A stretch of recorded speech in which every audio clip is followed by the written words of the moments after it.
Good morning friends. सो ऐसा है, हम लोग देख रहे थे सेल ऑफ गुड्स एक्ट के बारे में। अब हम उसी के बारे में थोड़ा आगे की चर्चा करेंगे, ट्रांसफर ऑफ ओनरशिप। सो मैंने जैसा कि आपको बताया था, ट्रांसफर ऑफ प्रॉपर्टी या ट्रांसफर ऑफ ओनरशिप ये बहुत ही इंपॉर्टेंट कंसेप्ट है, जो कि आपको मैं आगे बताऊंगा थर्ड नंबर के चैप्टर में, मीन्स चैप्टर नंबर 12 इस सेल ऑफ गुड्स एक्ट का third chapter. So transfer of ownership क्यों जरूरी है, एग्जैक्ट पॉइंट ऑफ ट्रांसफर जानना क्यों जरूरी है, ये जानना कि अगर ए ने बी को वादा किया कि मैं तुमको कार बेचूंगा और बी ने बोला मैं तुमको पैसे दूंगा, तो क्यों ये जरूरी है कि एग्जैक्ट पॉइंट ऑफ टाइम क्या था जब ओनरशिप ट्रांसफर हुई थी। ओनरशिप ट्रांसफर होना क्यों जरूरी है, क्यों देखना जरूरी है कि कौन सा एग्जैक्ट पॉइंट ऑफ टाइम था कि ये वक्त तक के mister A was the owner, ये वक्त के बाद मिस्टर बी ओनर हो गया। ये क्यों पता करना जरूरी है? तो इसीलिए जरूरी है क्योंकि ओनरशिप जिसकी रहेगी उसका रिस्क होगा। अगर कल चल के गुड्स का डिस्ट्रक्शन होता है, सो अगर ए ओनर है तो ए का नुकसान होगा, लेकिन अगर ओनरशिप बी को मिल गई थी, बी के गुड्स हो चुके थे, सो अल्टीमेटली अब नुकसान बी का होगा। सो इसीलिए the exact point of time जब ओनरशिप ट्रांसफर हो रही है, ये जानना जरूरी हो जाता है। सो क्या क्या रीजंस है जिसके लिए ये जरूरी हो जाता है, एक एक करके हम देखते हैं। पहला पॉइंट वही है, risk passes with the property. This is the basic rule, the general rule. जहां जहां ओनरशिप रहेगी वहां वहां रिस्क रहेगा, यानी उसका रिस्क रहेगा जिसकी ओनरशिप है। इन सिंपल टर्म्स, जहां भी ओनरशिप जाती है वहां वहां रिस्क चला आता है। ठीक है, तो अपने आप जहां रिस्क, जहां ओनरशिप वहां रिस्क, अपने आप दोनों साथ साथ चलते हैं। बट हाँ, हम इनको अलग कर सकते हैं अगर हम चाहें तो। The basic rule is risk और ओनरशिप साथ साथ चलते हैं। अगर थर्ड पार्टी ने गुड्स को तोड़ दिया, खराब कर दिया, डिस्ट्रॉय कर दिया, निस्तनाबूद कर दिया, फना कर दिया है, तो ऐसे केसेस में उसके ऊपर एक्शन कौन लेगा? वो व्यक्ति लेगा जो ओनर है। और इसीलिए हमको ये जानना बहुत जरूरी है कि एग्जैक्ट पॉइंट ऑफ टाइम क्या है कि ये वक्त तक के मिस्टर ए ओनर था, इसके बाद बी ओनर हो गया। क्योंकि अगर किसी ने गुड्स का डिस्ट्रक्शन किया है तो it is the owner who can take the action, action against third party. फिर इफेक्ट ऑफ इंसॉल्वेंसी, इंसॉल्वेंसी में क्या गुड्स लेके जा सकते हैं या नहीं ले जा सकते हैं, this also depends on the ownership. अगर ओनरशिप जिस व्यक्ति की थी उस व्यक्ति की इंसॉल्वेंसी होती है तो भी गुड्स ले जाए जा सकते हैं, क्योंकि ओनरशिप थी। सीधा रूल ये है, जो ओनर रहेगा वो गुड्स ले जाएगा, even in case of insolvency. अगर ओनरशिप थी तो गुड्स ले जाओ, नहीं थी तो नहीं ले जा सकते। फिर सूट फॉर प्राइस, एक खास बात मैंने बताया था कि अगर ओनरशिप ट्रांसफर हुई है तभी हम पैसे के लिए केस फाइल कर सकते हैं। समझो ए ने बी को बोला था मैं कार बेचूंगा, और बेच चुका है उसने, लेकिन बी पैसा नहीं दे रहा, सो ए कैन क्लेम दी प्राइस, वो पैसा मांग सकता है। अगर समझो ओनरशिप ट्रांसफर नहीं हुई, ऐसा भी हो सकता है ओनरशिप ट्रांसफर नहीं हुई, इन लोगों ने सिर्फ एग्री किया था कि हम कार बेचेंगे और तुम खरीदना, लेकिन अल्टीमेटली अब बी अगर मना कर देता है तो क्या पैसे क्लेम कर सकते हैं? तो नहीं कर सकते, क्योंकि यहाँ पे तो ओनरशिप ही नहीं गई ना। बी बोलेगा भाई तुम्हारे गुड्स है, मैं क्यों आपको पैसे दूं? तो पैसे देने की बात तभी आती है जब ओनरशिप ट्रांसफर होगी। अगर ओनरशिप ट्रांसफर नहीं हुई तो प्राइस नहीं दिया जाएगा। Of course damages can be claimed, but जो प्राइस ऑफ द गुड्स है that can not be claimed. तो ये मैंने ऑलरेडी आपको पिछली क्लास में बता दिया था। So law relating to passing of risk in case of sale of goods. So simple rule है, रिस्क किसका रहेगा? जैसा कि मैंने बेसिक रूल बताया, जिसकी ओनरशिप उसका रिस्क। तो जहां जहां ओनरशिप जाएगी वहां वहां रिस्क आएगा। सो यहाँ पे रिस्क और ओनरशिप साथ साथ चलते हैं, बट अल्टीमेटली कभी कभी आप इनको अलग कर सकते हैं। अगर आप चाहते हैं कि भाई देखो, रिस्क तो मैं लेने को तैयार हूं, ओनरशिप भले बाद में ट्रांसफर हो तो कोई दिक्कत नहीं। सो अगर आप वैसा एग्री करते हैं तो वैसा होगा, you can separate the risk and ownership. वैसे दोनों साथ साथ चलते हैं, रिस्क और ओनरशिप जुड़े हुए होते हैं, बट अगर आप चाहते हैं तो आप ये दोनों को अलग भी कर सकते हैं। आप बोल सकते हैं कि रिस्क आज ट्रांसफर हो गया बट ओनरशिप बाद में ट्रांसफर होगी। जैसे एक सिंपल एग्जांपल देता हूँ, कई बार अपन क्या करते हैं, अपन कोई गुड्स खरीदते हैं, खास तौर पे बड़े गुड्स जो रहते हैं, जैसे फ्रिज हो गया, टीवी ले लिया। तो ये जो चीजें आप खरीदते हैं, यहाँ पे क्या होता है, आपने टीवी या फ्रिज खरीदा, सो आप जाके वहां पे बोलते हैं मुझे ये वाला टीवी चाहिए, वो टीवी को पूरा डिलीवरेबल स्टेट में ला चुका है। याद होगा आपको, मैंने इस पर्टिकुलर टॉपिक पे, सेल ऑफ गुड्स एक्ट में चैप्टर नंबर 10 जो है उसमें मैंने बताया था कि अगर गुड्स डिलीवरेबल स्टेट में है, सो ऐसे केसेस में ओनरशिप तो वहीं ट्रांसफर हो गई। गुड्स पूरे रेडी है, ओनरशिप वहीं ट्रांसफर हो गई। अब सवाल ये आता है, ओनरशिप तो ट्रांसफर हो गई, लेकिन कई बार हम लोग यहाँ रिस्क को अलग कर देते हैं। हम बोलते हैं कि भैया आप हमारे घर तक पहुंचा दो। वैसे रूल क्या है, मैं अगर ओनर हूं तो मेरी जिम्मेदारी होती है कि मैंने वहां से गुड्स लाना चाहिए। पर कई बार वो एग्री करते हैं कि ठीक है साहब आपके घर तक पहुंच जाएगा। सो भले ही यहाँ पे ओनरशिप ट्रांसफर तभी हो चुकी है जब गुड्स उसके दुकान पे रेडी है, पर फिर भी यहाँ रिस्क जो है ये बाद में ट्रांसफर होगा, अगर वैसा एग्री किया है तो वैसा होगा। ठीक है, सो अल्टीमेटली रिस्क और ओनरशिप को आपने यहाँ पे अलग कर दिया। वैसे ही कभी कभी ऐसा हो सकता है कि ड्यू टू ट्रेड कस्टम भी रिस्क और ओनरशिप अलग हो गए। जैसे कि समझो आप कोई कार खरीदते हैं, तो कार में क्या होता है, अपन कार पहले ही खरीद के ला लेते हैं। अब कार अपन ने लेके आ गए, पोजीशन लेके आ गए, अपन चला रहे हैं, तो यहाँ पे रिस्क अपना हो गया। लेकिन ओनरशिप कब ट्रांसफर होती है, लीगली कार की ओनरशिप तब तक ट्रांसफर नहीं होगी जब तक कार की ओनरशिप तब तक ट्रांसफर नहीं होगी जब तक के, एक सेकेंड,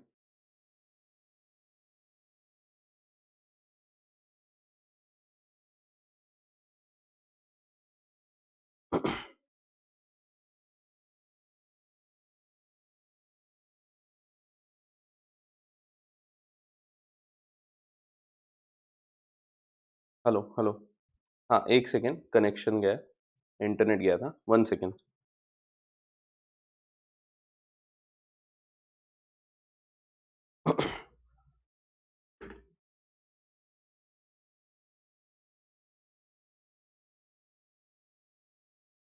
हाँ, तो ऐसा है, मैं रिस्क और ओनरशिप के बारे में आपको बता रहा था।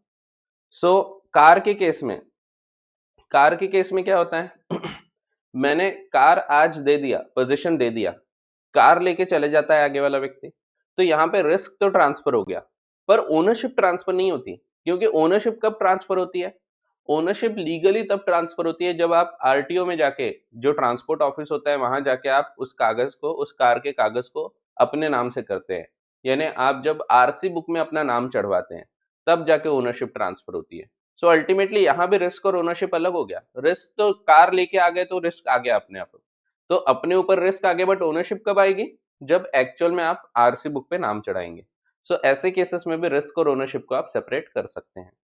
ऐसे कुछ केसेस है जहाँ पे रिस्क और ओनरशिप को आप सेपरेट कर सकते हैं। अगर समझो किसी की गलती के कारण नुकसान हो रहा है, तो वहां पे फिर ओनरशिप किसी की भी हो, गलती जिसकी है वो नुकसान बेयर करेगा। So here also risk and ownership can be separated. फिर अब ट्रांसफर ऑफ प्रॉपर्टी कैसे होती है, एक एक करके हम इसके बारे में डिटेल में चर्चा करते हैं। ट्रांसफर ऑफ प्रॉपर्टी कैसे कैसे होती है, तो ये डिपेंड करता है on the type of goods. कौन से प्रकार के गुड्स है उस हिसाब से डिपेंड करेगा कि ओनरशिप कब ट्रांसफर होगी। जैसे कि transfer of property in uncertain goods, uncertain goods में अलग प्रकार से ट्रांसफर होगी, असर्टेन गुड्स में अलग प्रकार से ट्रांसफर होगी, सेल बाय अप्रूवल में अलग रूल लगता है, और वैसे ही राइट ऑफ डिस्पोजल रिजर्व करने पे अलग रूल लगता है। ये सब क्या होते हैं एक एक करके मैं आपको बताता हूँ। Sir, transfer of property in uncertain goods, सबसे पहली चीज, अनअसर्टेन गुड्स में कब ट्रांसफर होती है प्रॉपर्टी। एक एग्जांपल लेते हैं, एग्जांपल के हिसाब से समझेंगे। समझो आप जाते हैं कोई पेड़े खरीदने, आपका रिजल्ट लगा, आप फाउंडेशन क्लियर हो गए, और आप सोचते हैं चलो शशांक सर के लिए पेड़े लेके जाते हैं। आप जाते हैं पेड़े खरीदने, आप दुकान में जाते हैं तो आप देखते हैं वहां पे बहुत सारे पेड़े रखे हैं ट्रे में। तो ट्रे होता है उसमें पेड़े रखे होते हैं। आप जाते हैं और दुकानदार को बोलते हैं कि भैया मुझे 1 किलो पेड़े चाहिए। अब यहाँ पे आपने बोला 1 किलो पेड़े चाहिए। ये कौन सा कॉन्ट्रैक्ट हो गया, ये अनअसर्टेन गुड्स का हो गया। क्योंकि यहाँ पे देखो पेड़े आइडेंटिफाइड हुए क्या, कौन सा पेड़ा देने वाले हैं, तो नहीं। यहाँ पे जब तक पेड़े आइडेंटिफाई नहीं होंगे तो ये अनअसर्टेन गुड्स है। तो यहाँ पे आइडेंटिफाई नहीं हुआ। अब अगर अनअसर्टेन गुड्स का कॉन्ट्रैक्ट है तो कब यहाँ पे ओनरशिप ट्रांसफर होगी। देखो जब तक के गुड्स आइडेंटिफाई नहीं होंगे तो ओनर कैसे बनेंगे। तो गुड्स का आइडेंटिफिकेशन इज इंपॉर्टेंट। पहली चीज तो अनअसर्टेन गुड्स में तब तक ओनरशिप नहीं ट्रांसफर होती जब तक गुड्स असर्टेन ना हो जाए, जब तक गुड्स आइडेंटिफाई ना हो जाए। ओनरशिप ट्रांसफर करने के लिए सबसे पहली चीज होगी कि गुड्स को असर्टेन करना, आइडेंटिफाई कर लेना। कैसे असर्टेन होते हैं गुड्स। आपने देखा होगा जब आप पेड़े खरीदने जाते हैं तो वो क्या करता है, आपने बोला 1 किलो पेड़ा होना, वो डब्बा निकालता है, डब्बे को रखता है इन दी वेइंग मशीन, और उसमें थोड़े थोड़े पेड़े निकाल के रखते जाता है। ये क्या हो गया, ये अप्रोप्रिएट कर रहा है टुवर्ड्स द कॉन्ट्रैक्ट। अप्रोप्रिएट करना यानी उसके लिए निकाल के रख रहा है। ये आपके लिए थोड़े थोड़े पेड़े निकाल के उसमें डालते जा रहा है। अब इसको हम बोलते हैं एप्रोप्रिएशन। एप्रोप्रिएशन यानी कॉन्ट्रैक्ट के लिए अलग निकालना। उसने अलग अलग निकाल के रखना चालू कर दिया, डब्बे में डालना चालू कर दिया। अब यहाँ पे जैसे ही उसने डब्बे में डाला, मीन्स ये आइडेंटिफाई होते जा रहे हैं कि ये वाले पेड़े आपको दिए जाएंगे। जैसे ही आइडेंटिफाई होते जा रहे हैं, जैसे ही असर्टेन होते जा रहे हैं, तो हम बोलेंगे यहाँ पे ओनरशिप ट्रांसफर होते जा रही है। सो अल्टीमेटली ओनरशिप कैसे ट्रांसफर होती है in case of unascertained goods? By ascertainment. जब तक के गुड्स असर्टेन नहीं होंगे तब तक ओनरशिप ट्रांसफर नहीं होगी। असर्टेन कैसे होंगे? Bye valid appropriation. एप्रोप्रिएट कर रहे हैं, थोड़ा थोड़ा गुड्स डाल रहे हैं, बाय वैलिड एप्रोप्रिएशन। एप्रोप्रिएशन कैसे होगा? It can be by the seller. अपने अपने माइक्स बंद रखें। तो appropriation can be by seller. So हो सकता है कि सेलर अप्रोप्रिएट कर रहा है, जैसे कि ये वाले केस में, पेड़े वाले केस में सेलर थोड़े थोड़े गुड्स निकाल के रख रहा है। So by seller with the assent of buyer. Buyer की एसेंट से आपके सामने ये चीज निकाल के रखी जा रही है, ठीक है। So it can be by the seller with the assent of buyer, और कभी कभी अपोजिट होता है, by the buyer with the assent of seller. जैसे आप आलू खरीदने जाते हैं सब्जी मार्केट में, तो वहां पे क्या होता है, आप बोलते हैं भैया 1 किलो आलू चाहिए। अब वो आलू नहीं निकालता, वो क्या करेगा, वो टोकनी रहेगी, टोकनी आपकी तरफ फेंक देगा, आप फिर वो आलू खुद निकालते हैं। सो ये क्या हो रहा है, एप्रोप्रिएशन। जब आपने बोला 1 किलो आलू होना, तो उसके पास ढीग लगा है आलू का, बहुत सारे आलू है। सो ये अनअसर्टेन गुड्स है। जब वो टोकनी फेंकता है, आप उसमें थोड़े थोड़े निकाल के रखते जा रहे हैं, ये क्या है, अप्रोप्रिएट होते जा रहे हैं। कैसे हो रहे हैं? तो बाय वैलिड अप्रोप्रिएशन ये क्या हो रहा है, असर्टेन होते जा रहे हैं, एक हिसाब से असर्टेनमेंट होते जा रहा है, कुछ का आइडेंटिफिकेशन होते जा रहा है। अब जैसे ही आपने अप्रोप्रिएट कर दिया, असर्टेन कर दिया, अब यहाँ पे ओनरशिप ट्रांसफर हो जाती है, क्योंकि यहाँ पे क्या हो रहा है, यहाँ पे देखो, यहाँ पे अप्रोप्रिएशन कौन कर रहा है, यहाँ पे बायर कर रहा है। आप जा रहे हैं खरीदने और आप कर रहे हैं अप्रोप्रिएशन। पहले वाले केस में क्या था, पेड़े वाले केस में सेलर कर रहा था। सो कोई भी कर सकता है, it can be by seller with the assent of buyer, और with the by the buyer with the assent of seller, दोनों हो सकता है। सो यहाँ पे भी ओनरशिप तुरंत ट्रांसफर होते जा रही, जैसे जैसे वो अलग निकाल के रखते जा रहे हैं। सो ओनरशिप तभी ट्रांसफर हो सकती है जब गुड्स असर्टेन होंगे। असर्टेन होंगे मीन्स अलग निकाल के रख दिए जाएंगे, तो अप्रोप्रिएट होना जरूरी है, ठीक है। सो अनअसर्टेन गुड्स में ओनरशिप ट्रांसफर नहीं हो सकती। It can be transferred only when the goods are ascertained. And ascertainment कैसे होता है, बाय वैलिड अप्रोप्रिएशन। अप्रोप्रिएशन का क्या मतलब है, अलग निकाल के रखना। Appropriation can be by the seller with the assent of buyer, और by the buyer with the assent of seller. Assent generally यहाँ पे बोली नहीं जाती, इट इज इम्प्लाइड। यहाँ पे ऐसा नहीं होता कि वो थोड़े से पेड़े डाल रहा, बोल रहा ठीक है ना, फिर आप बोल रहे हो, फिर थोड़ा निकाल रहा, फिर बोला ठीक है ना, तो ऐसा नहीं होता। तो अप्रोप्रिएशन कर रहा है वो, और आप मना नहीं कर रहे, मीन्स इट इज इम्प्लाइड कि आप वो एक्सेप्ट कर रहे हैं। हाँ, अगर कोई पेड़ा खराब है तो आप उसको निकाल देते हैं, मीन्स आपने उसमें एसेंट नहीं दिया, ठीक है। Assent is generally implied in such cases. So ownership थोड़ा थोड़ा करके ट्रांसफर होते जाती है। सो गुड्स का असर्टेनमेंट होना जरूरी है। Ascertainment can be by the buyer with the assent of seller, और by the seller with the assent of buyer. And the goods must be in deliverable state. ये तो हमेशा होना ही है। अगर गुड्स डिलीवरेबल स्टेट में है, रेडी है, बिल्कुल वैसे के वैसे पैक है, तो आपको उसमें कुछ नहीं करना पड़ता, डब्बे में वो डालते जा रहा है, डिलीवरेबल स्टेट में आ गए वो, आपको सिर्फ ढक्कन लगाना है और लेके आना है। तो ये आलू का केस है, आलू भी वो कुछ करना नहीं पड़ता, पैकिंग वैकिंग नहीं लगती उसको, वैसा का वैसा आप उठा के ला सकते हैं। सो ऐसे केसेस में it is already in deliverable state. फिर इसको अप्रोप्रिएट कर दिया गया है for the purpose of the contract. Appropriation can be by seller with the assent of buyer, buyer with the assent of seller. Assent में be express और implied, और ये या तो पहले दे दो या बाद में कर दो। अप्रोप्रिएशन पहले भी हो सकता है, बाद में भी हो सकता है, यानी डिलीवरी के पहले। तो ऐसा भी हो सकता है कि बाद में मैंने कंसेंट दिया, मेरे घर पे पहुंच गए गुड्स, और उसके बाद मैं बोलता हूँ ठीक है। सो ये भी अप्रोप्रिएशन कहलाएगा। जैसे समझो मैं चावल खरीदने जा रहा हूँ, उसके पास 100 बोरे है, उसमें से मैं 10 बोरे खरीदना चाहता हूँ। सो अनअसर्टेन गुड्स का कॉन्ट्रैक्ट है। अब 10 बोरे कौन से ये आइडेंटिफाई नहीं हुए, उसने बाद में मेरे घर पे भेज दिया, अब मैं उसको एक्सेप्ट करता हूं, तो यहाँ पे आफ्टर सेंडिंग द गुड्स भी यहाँ पे हो सकता है अप्रोप्रिएशन, ठीक है। अब यहाँ पे एक ध्यान रखो, यहाँ पे एक वर्ड दिखेगा आपको, goods must B unconditionally appropriated. Unconditionally का मतलब है इसके ऊपर कोई कंडीशन नहीं होना चाहिए कि पहले पैसा दो फिर मैं गुड्स दूंगा। अगर कोई कंडीशन है तो फिर ओनरशिप ट्रांसफर नहीं होती, ठीक है। तो it should B unconditional. Unconditional का मतलब होता है कोई भी कंडीशन नहीं है, सीधा का सीधा वैसे के वैसे गुड्स लेके जाए जा सकते हैं। तो ऐसा केस हो सकता है। आपको एक क्वेश्चन आ सकता है, क्वेश्चन मैं आपको बता देता हूं। एक क्वेश्चन आपको ऐसा आएगा कि समझो मिस्टर ए है, मिस्टर ए ने वादा किया था मिस्टर बी को कि मैं तुमको 100 बेल्स ऑफ कॉटन दूंगा। सो 100 बेल्स देने का वादा किया था। अब ए के पास बहुत सारा स्टॉक पड़ा है बेल्स ऑफ कॉटन का, हजारों गुड्स पड़े हुए हैं उसके पास। बी क्या करता है, बी ने अपने ट्रक भेज दिया इसके यहाँ, ट्रक आ गया है, ट्रक पे इसने कुछ बेल्स लोड कर दिया, समझो 60 बेल्स लोड हो चुके हैं और बाकी 40 बेल्स अभी लोडिंग बची है। बट इसी बीच आग लग जाती है और ये पूरे गुड्स, ट्रक वगैरह और ये गुड्स पूरा का पूरा जल जाता है। अब यहाँ पे नुकसान किसका होगा? सो यहाँ पे गुड्स अप्रोप्रिएट हो गए थे क्या? तो 60 गुड्स हो गए थे, 40 गुड्स बचे थे, तो 60 की ओनरशिप ट्रांसफर हो चुकी थी बी को, और B will have to suffer the loss of 60 goods. But बाकी के जो 40 गुड्स है और बाकी पूरा जो टोटल स्टॉक है, उसका नुकसान कौन बेयर करेगा? That will be borne by A. और 40 गुड्स उसको और देना पड़ेगा अभी बी को, क्योंकि उसने 60 दे दिया था, 60 का तो लेकिन नुकसान हो गया, बचे हुए 40 नहीं दिया था, अनअसर्टेन थे, तो यहाँ पे कॉन्ट्रैक्ट खत्म नहीं होता। आपको याद होगा मैंने आपको बताया था डिस्ट्रक्शन या पेरिशिंग, तो पेरिशिंग अगर होता है तो ओनरशिप ट्रांसफर होने के बाद अगर हो रहा है तो ऐसे केसेस में तो बी को ओनरशिप मिल चुकी थी, बी का नुकसान है। बट अगर अनअसर्टेन गुड्स पेरिश होते हैं before the contract is complete, तो ऐसे केसेस में contract does not become void, A will have to provide the goods. जब भी वो आएंगे तो उसको 40 गुड्स और देना पड़ेगा। ठीक है, सो ये क्वेश्चन आपके बुक में दिया हुआ है, आप ये क्वेश्चन देख सकते हैं।